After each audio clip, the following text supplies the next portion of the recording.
I want to start, however, with a story that someone told me 1 hour ago.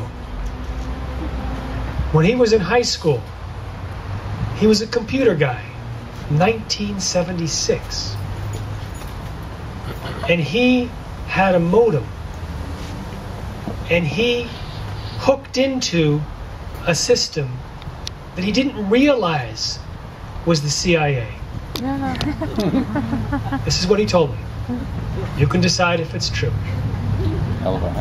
And he read on his screen that they were planning or undertaking to aerial drop termination seeds into developing countries to force famine so that they could come in as rescuers to provide food and extract favors like minerals and resources.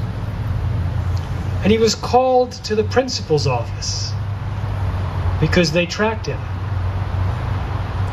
And he couldn't talk about it until it was on Nova 3 years ago. So it was interesting, and I don't have any idea if in 1976 they were genetically engineering seeds to be Terminator seeds, but they did create Terminator seeds in the public domain soon after, aimed at the 1.4 billion farmers who save seeds. This was the explicit marketing message in the materials by the corporations like Delta Land and Pine, later bought by Monsanto, for the purpose of creating seeds genetically engineered to be sterile. It wasn't the diabolical thing of forcing famine-stricken areas to do business with your multinationals. But it could have been. It might as well have been. Because if these get deployed, and if they get targeted effectively against the 1.4 billion farmers who save seeds, then we are risking everything. The biodiversity that supports our food security, especially at a time of global climate change, is based on the ability for nature to be abundant, and we don't have to tell nature how to do that. But there are millions of seeds different from each other because of the seed saving, of the relationship, of the conversation that Tom talked about, of the conversation, the relationship that many of you have with seeds.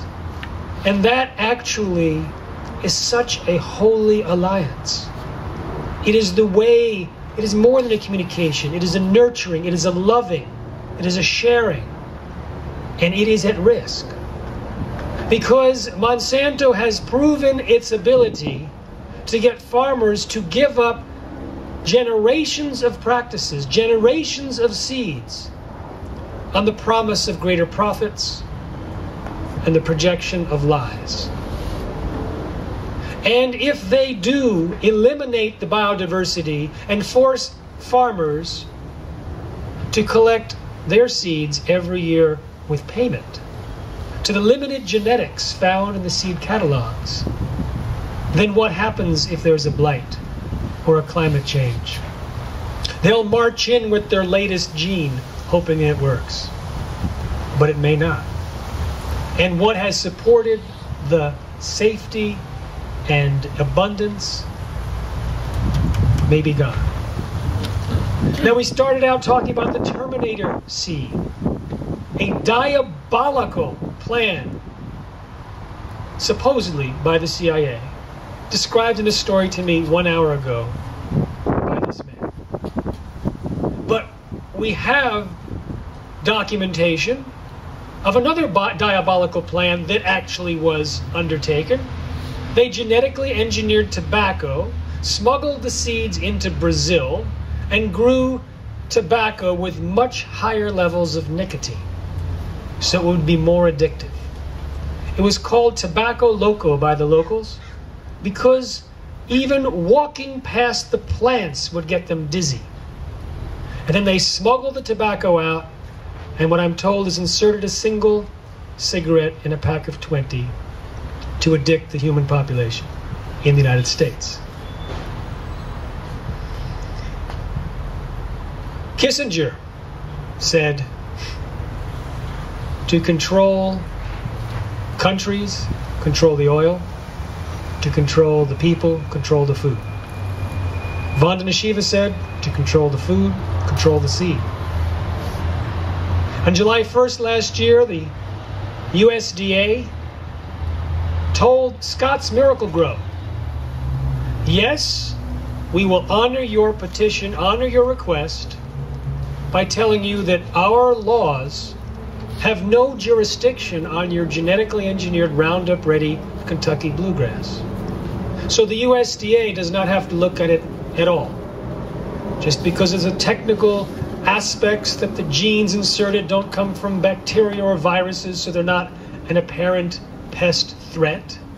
So go ahead, put it on the golf courses, put it on the playgrounds, spray it all with Roundup, have children rolling in it, knowing that Roundup is linked to birth defects and Parkinson's and Alzheimer's and endocrine disruption and cancer. But the USDA was saying, we have no jurisdiction.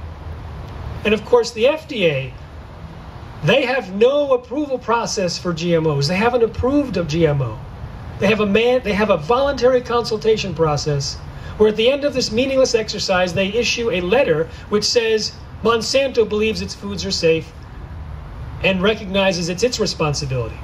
The 1992 policy stated that companies like Monsanto, who told us that PCBs, Agent Orange, and DDT were safe, could determine if the GMOs are safe without telling the FDA, without telling consumers. Actually, what it did say specifically was that the agency is not aware of any information showing that the foods created by these new methods differ from other foods in any meaningful or uniform way.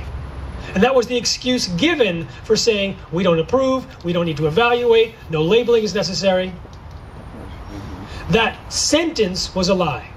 44,000 secret internal memos became public 7 years later, showing that the overwhelming consensus among the scientists working at the FDA was exactly the opposite. GMOs were dangerous. Could create allergies, toxins, new diseases, nutritional problems. They urged their superiors over and over again to require labels. To require testing. And of course it was going to be labeled because it was a food additive, and it had to be labeled if it was a food additive. But not until Michael Taylor, Monsanto's former attorney, he became in charge. Not coincidentally, the Bush administration had told the FDA, promote biotechnology. So they recruited a position. They recruited Michael Taylor for a new position created specifically for him.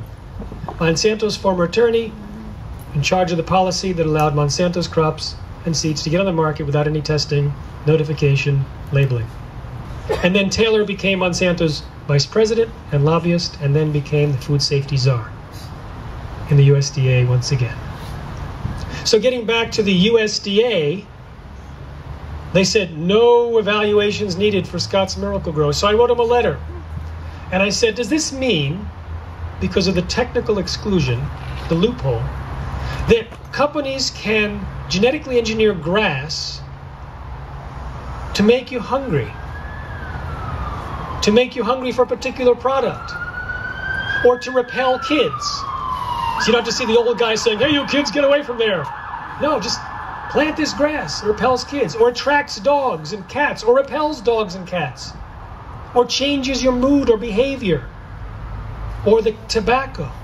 I said, if these things don't have a viral or bacterial gene in them, does that mean that neither you nor anyone in the government has any jurisdiction to evaluate GMOs? And they wrote me back. The USDA wrote me back and said, we don't entertain hypothetical situations. So the hypothetical situation is that the GMOs might fail and cause all these problems, but they don't entertain that. So the situation is this. I was kind of, very interested in this story I got an hour ago of a diabolical way to use seeds to manipulate a whole country. And it reminded me of the tobacco, a diabolical way of getting people addicted to products. And this is, unfortunately, been the fate of a technology which is so powerful and so unregulated and so unknown. And it's institutionally unknown. It's so unknown that the biotech industry is going to spend maybe $100 million trying to get you not to know which foods are genetically engineered. And their logic is amazing. They're trying to confuse you by telling you the proposition for labeling is confusing. They spent more money than they'll ever spend labeling products, telling you labeling is too expensive. It's a self-contradictory, ignorant logic, but it's about to descend big time on everyone. So get your umbrellas up. Now, how bad are the GMOs on the market? Let's assume it's not a diabolical intention. It's not intended to hurt. It's intended to sell. So when they put an insecticide called BT, how many people have used BT in their garden? Okay, does it, when you read the can, does it say use as a mouthwash? It says do not take internally. BT toxin, it breaks open the stomach of insects and kills them. It bores pores into their cells, causing leakage and death. And now the gene from the soil bacteria that you guys have sprayed is inside corn and cotton plants, so the plants do the killing. They're the registered pesticides. But there's no label. And we eat the corn and the cottonseed oil. And people touch it in the fields. But they said, don't worry, BT toxin has a history of safe use. It's used by you. But if you look at the actual studies, hundreds of people had allergic and flu-like symptoms. They have specific antibody reactions. Mice have damage to their intestines, immune system responses. So they ignore all of the scientific evidence, even their own scientific advisory panel, in order to get the BT toxin assumption that it has a history of safe use. But the BT toxin produced in the corn is thousands of times more concentrated. It's designed to be more toxic. It doesn't wash off or biodegrade like your version. But EPA says, don't worry your little heads about it, because the BT toxin is destroyed during digestion. Until last year, when it was found in the blood of 93% of the pregnant women tested in Canada and 80% of their unborn fetuses. But don't worry, they say, because BT toxin has no impact on humans. It only infects certain types of insects. Until February, when they found that the BT toxin extracted from Monsanto's corn does poke holes in human cells, causing leakage. So when I talk at medical conferences about BT toxin, they say, my goodness, this may explain gastrointestinal disorders.